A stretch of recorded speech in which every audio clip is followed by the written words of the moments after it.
உலகெங்கும் இருக்கும் next gen astro நேயர்கள் அனைவருக்கும் ஆஸ்ட்ரோ பூர்ணாவின் அன்பார்ந்த வணக்கங்கள்.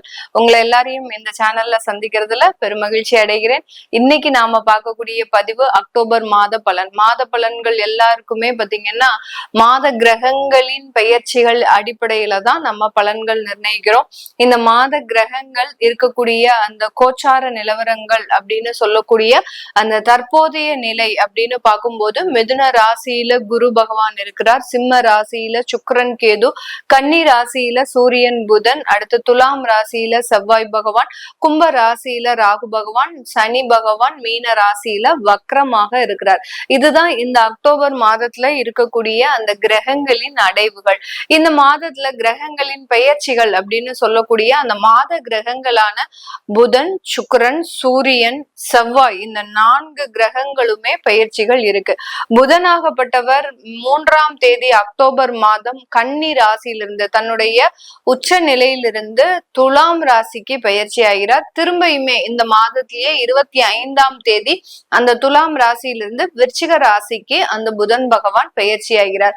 சுக்கிரன் ஆகப்பட்டவர் சிம்ம ராசியிலிருந்து 9ஆம் தேதி அக்டோபர் மாதம் அந்த கன்னி ராசிக்கு பயிற்சி ஆகிறார். இந்த சுக்கிரனோட சேர்ந்து அந்த சூரியன் ஆகப்பட்டவர், அதாவது சூரியன் பாத்தீங்கன்னா அந்த கன்னி ராசியில இருக்கிறார். இப்போ அது 18ஆம் தேதி அக்டோபர் மாசம் துலாம் ராசிக்கு நீச்சம் அடைகிறார். சுக்கிரனும் அடுத்து இந்த சூரியனும் இந்த மாதத்துல நீச்சமாக இருக்கக்கூடிய ஒரு கிரகங்களாக இருக்கு. 2 கிரகங்களுமே சுக்கிரன் பாத்தீங்கன்னா கன்னி ராசியில நீச்சமாகவும், சூரியன் 18ஆம் தேதிக்கு மேல அந்த துலாம் ராசியில நீச்சம் பெற்றும் இருக்கக்கூடிய ஒரு கிரகங்களாக இருக்கு. செவ்வாயாகப்பட்டவர் இந்த துலாம் ராசியிலிருந்து 28ஆம் தேதி அக்டோபர் மாதம் அந்த தன்னுடைய சொந்த வீடான விருச்சிக ராசிக்கு பயிற்சி ஆகிறார். ஆக மொத்தத்துல இந்த மாதம் பாத்தீங்கன்னா கிரகங்களினுடைய முக்கியமான தன்மைகள் அப்படின்றது இந்த அக்டோபர் மாதம் இருக்கு. செவ்வாய் ஆட்சி பெறுகிறார், சுக்கிரனும் சூரியனும் நீச்சம் அடைகிறார். அடுத்து பாத்தீங்கன்னா புதனாகப்பட்டவர் செவ்வாயோடு சேர்ந்து பயணிக்க போறார். இந்த மாதிரியான அந்த கிரகங்களின் சிறப்பு தன்மைகள் அப்படின்றது இந்த மாதத்துல அதிகமாக இருக்கு. இந்த மாதம் இந்த கிரகங்கள் கொடுக்கக்கூடிய ஒவ்வொரு ராசி என்பவர்களுக்கும் உண்டான பலன்களை பற்றி பார்க்கலாம். நீங்க உங்களுடைய ஃப்ரெண்ட்ஸ் அண்ட் ரிலேட்டிவ்ஸ்க்கு இந்த பதிவை ஷேர் பண்ணுங்க, கமெண்ட் பாக்ஸ்ல கமெண்ட் பண்ணுங்க, சப்ஸ்கிரைப் பண்ணிக்கோங்க. இந்த சேனல்ல முதன்முறையா பாக்குறீங்க அப்படின்னா சப்ஸ்கிரைப் பண்ணிக்கோங்க. பெல் பட்டன்ல ஆல் ஆப்ஷன் சூஸ் பண்ணீங்கன்னா உங்களுக்கு நோட்டிபிகேஷனா இந்த பதிவுகள் வரும். கடக ராசி என்பவர்களுக்கு அக்டோபர் மாதம் ஒரு நல்ல ஒரு அமைப்புகள் இருக்குமா? ஏன்னா அஷ்டம சனி விலகி இப்போ சனி வக்ரமாக இருக்கிறார், உங்களுடைய பாக்கியஸ்தானத்துல வக்ரமாக இருக்கிறார். இருந்தாலும் உங்களுக்கு சில பிரச்சனைகள் முடிவடையாத ஒரு நேரமாகவே இருக்கு. நிறைய கடகராசி என்பவர்களுக்கு சில சந்தேகங்கள், எங்களுக்கு அஷ்டம சனி விலகிடுச்சுன்னு சில பேர் சொல்றாங்க, எங்களுக்கு அஷ்டம சனி விலகவே இல்லை அப்படின்னு சில பேர் சொல்றாங்க. இதுல நாங்க எதை நம்புறது அப்படின்ற மாதிரியான சில கேள்விகள் இன்னமும் இருந்துட்டு தான் இருக்கு. ஏன்னா மார்ச் மாதம் சனி பகவான் பயிற்சி ஆனதுக்கு அப்புறமும் இந்த மாதம் பாத்தீங்கன்னா அக்டோபர் வரப்போகுது. இந்த மாதத்திலயும் இன்னும் அந்த கேள்விகள் அதிகப்படியாக இருக்கு. திருக்கணிதப்படி அந்த மார்ச் மாதமே அந்த சனி பகவான் பயிற்சி ஆகிட்டாரு. வாக்கிய பஞ்சாங்கப்படி அந்த சனி பகவான் இனிமேதான் பயிற்சி ஆக போறாரு. அந்த மாதிரியான பஞ்சாங்க படி உங்களுக்கு சில மாற்றங்கள் இருக்கும். நீங்க எந்த நடைமுறையை பின்பற்றுறீங்களோ அதை பொறுத்துதான் உங்களுக்கு அந்த அஷ்டம சனியினுடைய ஒரு மாற்றங்கள் இருக்கும். ஆனால் ஒரு 100% உங்களுக்கு அந்த அஷ்டம சனி விலகியாச்சு. திருக்கணிதம்ன்றது அக்யூரேட்டா இப்போ பிளானட்ஸ் இருக்கக்கூடிய பொசிஷனை பொறுத்துதான் அந்த திருக்கணிதமே இருக்கு.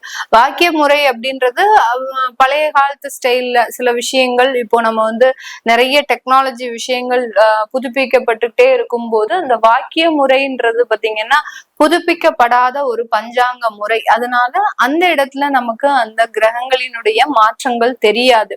இந்த டயத்துல நிறைய கடகராசி என்பர்கள் இப்போ போன வருஷம் இருக்கக்கூடிய ஸ்டேஜ்லயும் இப்ப இருக்கக்கூடிய ஸ்டேஜுக்குமே நிறைய ஒரு 30% டிஃபரன்ஸ் நிறைய தெரியும். அவங்களுக்கே ஒரு சில ரிலாக்ஸேஷன் அப்படின்றது தெரியும். ஆனா நம்ம நண்பர்கள் என்ன பண்ணுவாங்க, கடகராசி நண்பர்கள் என்ன பண்ணுவாங்க அப்படின்னா, எது நடக்கலையோ அதை மாத்திரமே தான் மனசுல வச்சிருப்பாங்களே ஒழிய பாசிட்டிவான சில விஷயங்களை மறந்துடுவீங்க. அதுதான் உங்ககிட்ட இருக்கக்கூடிய சில நெகட்டிவான விஷயங்கள். என்னென்ன விஷயங்கள்லாம் உங்களுக்கு சாதகமா இருந்திருக்கோ, வேலையே இல்லாதவங்களுக்கு எல்லாம் கண்டிப்பாக மார்ச் மாதத்துக்கு மேல வேலை வாய்ப்புகள்லாம் நிறைய கிடைச்சிருக்கும். சில பேருக்கு பாத்தீங்கன்னா ஜாதக அந்த தசாபுத்தியின் அடிப்படையில சில மாற்றங்கள் செய்யணும்னு இருக்கும். உங்களுக்கு ஊர் விட்டு ஊர் போகணும், இல்ல உங்களுடைய இடத்தையே மாற்றம் செய்யணும், இந்த மாதிரியான ஒரு சில வழிகள் இருக்கும். அதையெல்லாம் நீங்க பின்பற்றாத போது சில விஷயங்கள் அப்படியே உங்களுக்கு தேக்க நிலைகளை கொடுக்கக்கூடிய ஒரு அமைப்பாக தான் இருக்கும். சில பேருக்கு சனி திசையே நடக்குது. இந்த கடகராசி என்பர்கள்ல இந்த சனி திசையே நடக்குது அப்படின்ற பட்சத்துல இவர்களுக்கு அந்த சனி திசையினால சில தாமதங்கள், அதாவது ஒரு மந்த சூழ்நிலைகள் அப்படின்றது கண்டிப்பா இருக்கும். கடகராசி என்பர்களுக்கு இந்த பூசம் நட்சத்திர அன்பர்களுக்கு அதிகப்படியான மந்த சூழ்நிலைகள் இருக்கும். ஏன்னா சனியினுடைய நட்சத்திரமுமே கூட. அதனால அந்த மந்த சூழ்நிலைகள் அதிகமாக இருக்கக்கூடிய ஒரு ராசி என்பர்களும் இந்த கடகராசி என்பர்கள் தான். ஆனா வெளியில அதை காட்டிக்காம நம்ம எப்போதுமே சுறுசுறுப்பா இருக்கிற மாதிரி இருக்கணும் அப்படின்ற மாதிரியாக நீங்க ஒரு வேலையை போய் செய்றீங்க அப்படின்னா அங்க பிளாங்கா தான் நிப்பீங்க. நம்ம என்ன செய்யணும், என்ன செய்யக்கூடாது அப்படின்ற கூட ஒரு சிந்தனை இல்லாமல் எல்லா ஒரு தடுமாற்றங்களும் ஒன்று சேர்ந்து ஒரு இடத்துல வந்து விழுந்தா அது எந்த விதமான ஒரு மன பாதிப்பை கொடுக்குமோ அந்த அளவுக்கு இந்த கடகராசி என்பர்கள் ஒரு மனவேதனையிலையும் மன பக்குவப்படாத ஒரு சூழ்நிலையிலையும் இருக்கிறீங்க. இவர்களுக்கு இந்த அக்டோபர் மாதம் உங்களுடைய 2ஆம் இடத்துல அந்த சுக்கிரன் ரிலீவ் ஆகுறார் முதல்ல.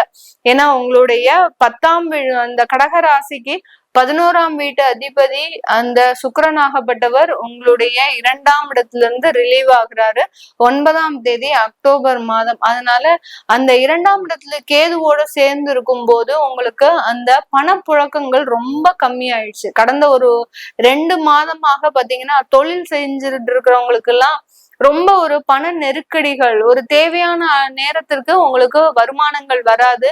அந்த தேவையில்லாத ஒரு நேரத்துல வரும்போது அந்த பொருட்களை வாங்க முடியாத ஒரு சூழ்நிலை, இப்படிலாம் அந்த பண நெருக்கடிகள்னால சில அசம்பாவித சம்பவங்களை எல்லாம் எதிர்நோக்கி இருந்த இந்த கடகராசி என்பர்களுக்கு அந்த சுக்கிரன் உங்களுடைய 3ஆம் இடத்துல நீச்சமாகிறார். நீச்சமாகிறதுனால 3ஆம் இடம்ன்றது உபஜயஸ்தானம்.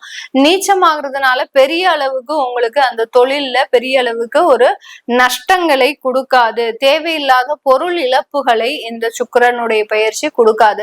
அதனால இந்த அக்டோபர் மாதம் இந்த கடகராசி என்பர்களுக்கு ஒரு நல்ல ஒரு வருமான வளர்ச்சி இருக்கக்கூடிய ஒரு நேரமாக தான் இருக்கும். வளர்ச்சிகள் என்னதான் இருந்தாலும் 2ஆம் இடத்துல கேது இருக்காரே, அந்த 2ஆம் இடத்துல கேது இருக்கிற வரைக்கும் அந்த வருமானங்கள் உங்களுக்கு பயன்படாதவாறு, உங்களுடைய சேமிப்புக்கு பயன்படாதவாறு தான் இருக்கக்கூடிய ஒரு நேரமாக தான் இந்த கடகராசி என்பர்களுக்கு இந்த அக்டோபர் மாதம் இருக்க போகுது. உங்களுடைய 4ஆம் இடத்துல செவ்வாய் பகவான் ஒரு நல்ல ஒரு பலமான ஒரு சூழ்நிலையில இருக்கிறார்.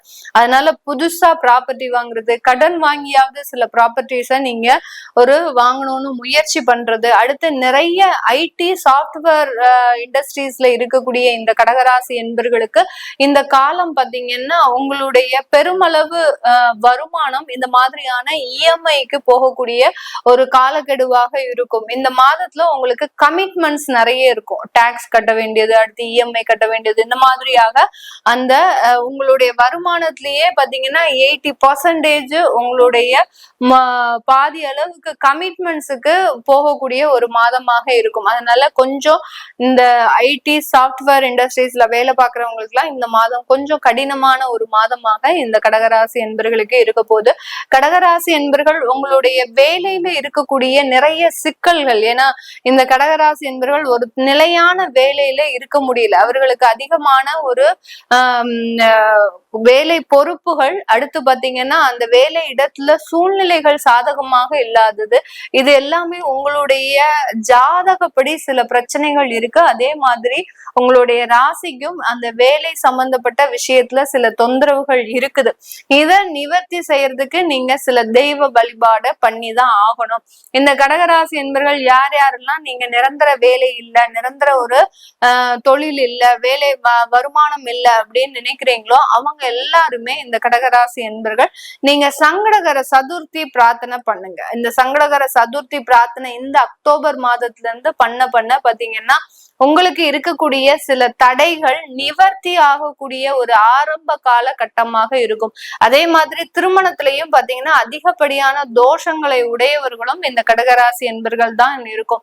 திருமணம் ஆகாம கஷ்டப்படுறது, திருமணம் ஆனதுக்கு அப்புறம் ஒரு 2 மாசத்துலயே அந்த திருமண உறவுகள்ல தேவையில்லாத கருத்து வேறுபாடுகள் வர்றது, அந்த திருமண உறவுல பெரிய அளவுக்கு ஒரு பிடித்தமான ஒரு நட்புறவு அப்படின்றது இல்லாதது, இது எல்லாமே இந்த கடகராசி அன்பர்களுக்கு மட்டும்தான் கிடைக்கக்கூடிய ஒரு அமைப்பாக இருக்கும். ஏன் மேடம் எங்களுக்கு மட்டும் இந்த மாதிரியாக இருக்கு?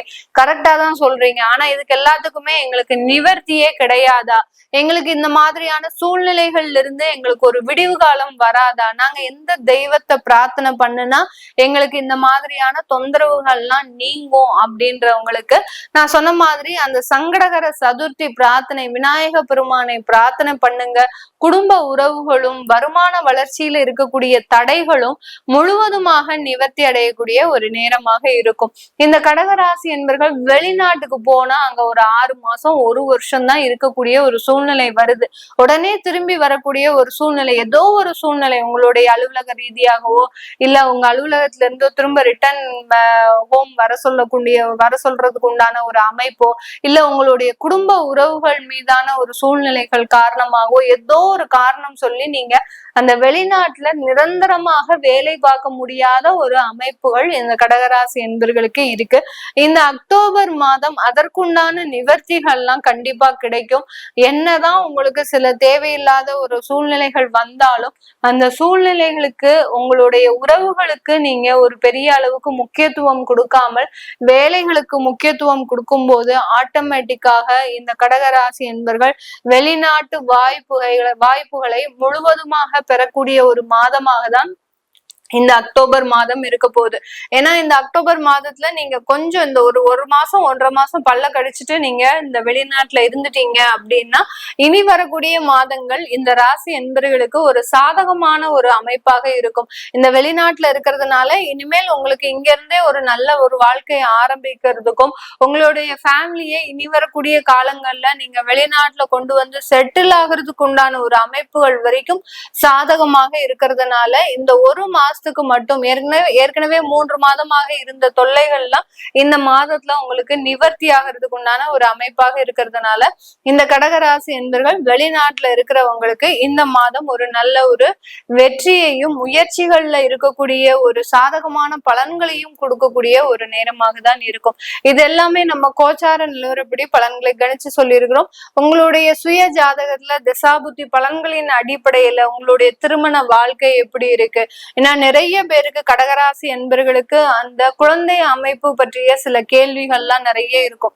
ஏன்னா இந்த புத்திர பாக்கியம் அப்படின்னு சொல்றது பாத்தீங்கன்னா மனம் விட்டும் பேச முடியாது, பேசினாலும் சில சிக்கல்கள் வரும். அந்த மாதிரியான ஒரு இக்கட்டான ஒரு சூழ்நிலையில இருக்கக்கூடியவர்கள் தான் இந்த கடகராசி என்பர்கள். இந்த மாதிரியான விஷயங்களை நீங்க ஜோதிட ரீதியாக தெரிஞ்சுக்கணும் விருப்பப்படுறவங்க கீழே இருக்கிற நம்பருக்கு வாட்ஸ்அப்ல அப்பாயின்மெண்ட் வாங்கிக்கிட்டு நீங்க என்கிட்ட கன்சல்ட் பண்ணிக்கலாம். உங்களுடைய குழந்தைகளுக்கு ஜாதகம் எழுதணும், நியூமராலஜி படி பெயர் வைக்கணும் அப்படின்னு நினைக்கிறவங்களும் கீழே இருக்கிற நம்பருக்கு வாட்ஸ்அப்ல மெசேஜ் அனுப்புங்க. அது ரீதியான தகவல்கள் உங்களுக்கு தெரிய வரும். உங்களிடமிருந்து விடைபெறுவது உங்கள் ஆஸ்ட்ரோ பூர்ணா. நன்றி, வணக்கம்.